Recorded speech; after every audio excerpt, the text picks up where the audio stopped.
Okay, Odie Hawkins back again on this Monday evening, and this solemn Monday evening, because today is September the 11th and we can never forget it. But I'm doing something else. I'm reading columns that I wrote for the African Times newspaper in 1966. And what you hear on the outside are people either flying a low-flying plane or they're cutting the grass next door. I think it's the latter. Rather than the former. So I'll have to read through that because we started this and we got to go through with it. The columns, as I've mentioned on several earlier occasions, were written in 1966 for the African Times newspaper. The column was called Media Watch, and I wrote a column every other week. And this is one of them in the series. The time was November 1996, November 1530. It was every other week, so this was 1530. I started looking at these shows like most people do out of sheer curiosity, and from time to time I would feel so disgusted by what I was seeing that I would have to start writing about it. I'm talking about those sleazy talk shows. Those sleazy talk shows. Fortunately, I haven't seen so many as before, but they're still out there. And here we go. Years ago, in a small city called Alicante in southern Spain, I became briefly friendly with a gypsy con man named Jose Luis Ortega. We became friends after he had spent the better part of 2 days trying to convince me that I should give him some of my money for some specious reason. I can't recall what his exact scam was, but it was designed to make money flow from my pocket into his hands. I wasn't having any, had been there, done that. On the tail end of the second day, as he paid for our glasses of sherry, he accused me of not being an Americano. Senor, I cannot believe that you are an Americano. Why not? Because you are not willing to surrender everything. He made the statement with a charming wink, and I knew exactly where he was coming from. I had watched Jose, the con man, in action. He loved Americans because, as he put it, they're willing to surrender everything. Talk with him for 15 minutes and they will sleep with you, buy your wine, dinner. 15 minutes, they are willing to marry, run away to Argentina, tell you the most intimate secrets of their lives. Jose's pop psych philosophy rushed back to my head recently as I remoted my way around the talk show circuit. Interracial couples. Why did they get married? Well, he wanted to do something kind of different, and she wanted to defy her Hitler-oriented family. What's love got to do with it? Babies having babies. What does it feel like to be 15 and 8 months pregnant? For a couple of the 6 girls on stage, it's a déjà vu. They're having thirds because they both had twins in the first 6. In the first mix. Skinheads, racists, KKKlansmen, women's, Hitlerians, Aryan Nation freaks, Meanies. The audience frowns, squirms, boos, asks what they think will be the kind of questions that will shame these future Hitlers. No such luck. How can you shame someone who has draped his mind in a swastika, thinks that chattel slavery wasn't so bad, and dreams of Dachau as a vacation resort? She's 62 and he's 22, and they've been going together for 2 years, off and on. Her family thinks that she's becoming senile and that the young man is after her lotto inherited fortune. His family is heartbroken over the situation because they feel she's taking advantage of their son's innocence, coupled with the fact that the lady is not likely to give them the grandchild they want so desperately.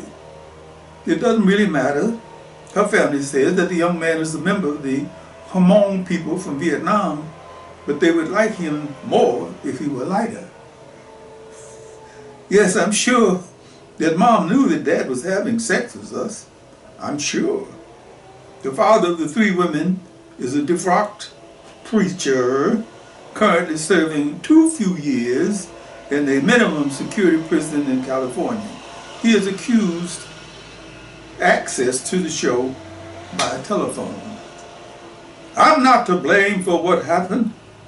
Each one of those Jezebels tempted me beyond reason. He's quite family-oriented, believes that children are a gift from the Almighty. So he celebrates his grandfatherhood status. As ye sow, so shall ye reap. They've been lovers for 6 months now, and she feels secure enough in their relationship to confess that she is a transsexual. He stared at her as though she had just plunged a stiletto into his third eye. Seconds later, she tilts her head back, gasping for air, as he confessed that he is a homosexual. I only started going out with a woman just to get my family off my back. This nondescript middle-aged man has a confession to make. I'm what you would call a Casanova. The talk show host energetically leads his prey into a minefield of sexual innuendos, double entendres, common denominator chit-chat. The audience, after the 3rd commercial, is invited to the kill. They ask questions about his techniques, his urges, the number of women he's had, whatever appeals to their prurient interests. The talk show host prods matters on with sly hints and lascivious afterstrokes. And then what did you do? And then to crown the hour, 6 of the ex-rogues, ex-lady friends file onto the stage, dripping rhetoric and scorn on the aging Lothario. The talk show hosts release us from this mock-up of the romantic with a fervent reminder to tune in tomorrow. The camera pans the audience, giving every close-up exactly the same number of seconds. Their expressions vary from disgust to horror to plain old vigilante anger. 3 men sit comfortably downstage front. One is about 50, the other 2 are in their late 20s. They are pedophiles, men who love young children. The older man is well-suited, looks respectable, and is articulate. He explains to the audience that he will continue to molest children until the day he dies. I was teaching a writing class in San Quentin, and they had a couple of pedophiles. I think they used to beat them to death but then they stopped that. These guys were actually talking about being discharged from jail, and what they were going to do is, what are you planning to do with your life, Joan? Find me a little girl. He actually said that. His fellow panelists nod their heads in agreement. Several members of the audience look as though they are about to puke. The pedophilia spokesman goes on to explain that, despite the fact that he and his fellow molesters have done prison time in special sections because the average murderer would cheerfully rub them out, they call them short eyes in prison and are unanimously hated. They have not been cured or rehabilitated. The program blisses to an conclusion with statements by the host and commercials featuring little girls doing cute little girl things on the beach with gauzy little girly skits plopping around on their daddy's laps, etc.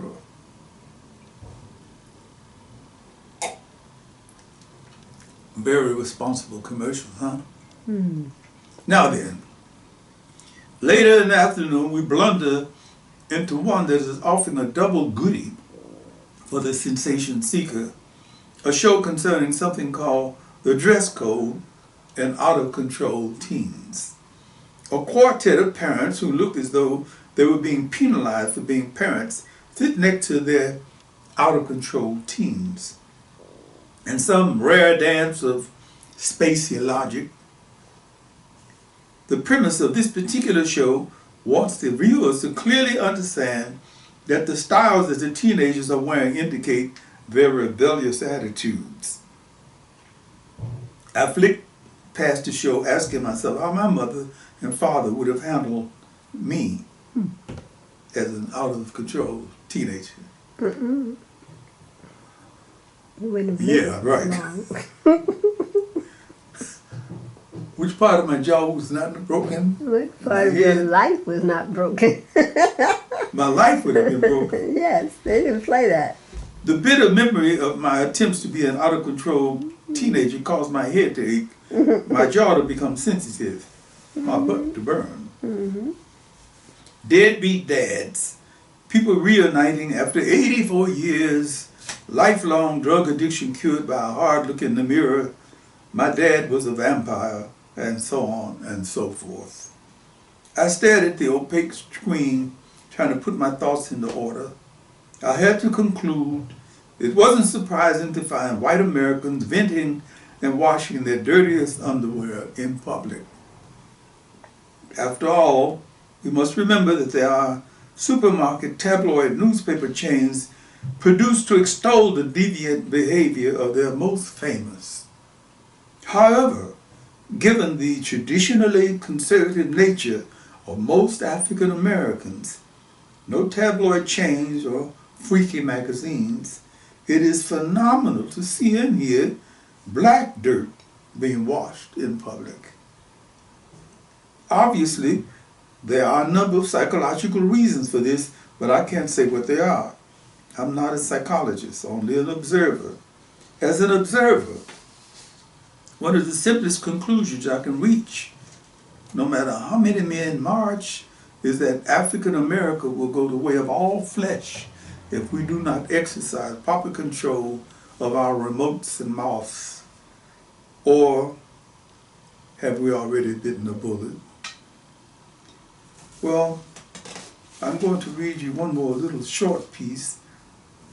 This came 2 weeks after this particular column was read. But I think I should save that till tomorrow evening. Yes. It's called The Tarzan Syndrome and How to Celebrate Kwanzaa. Oh my, what a combination there. I think it might be kind of interesting. I think so. Your website is www.odiehawkins.com, and you know, from Jerry Springer to all those other shows, fairly well. Fairly well. Fairly well. Yeah. Yes. Okay, okay.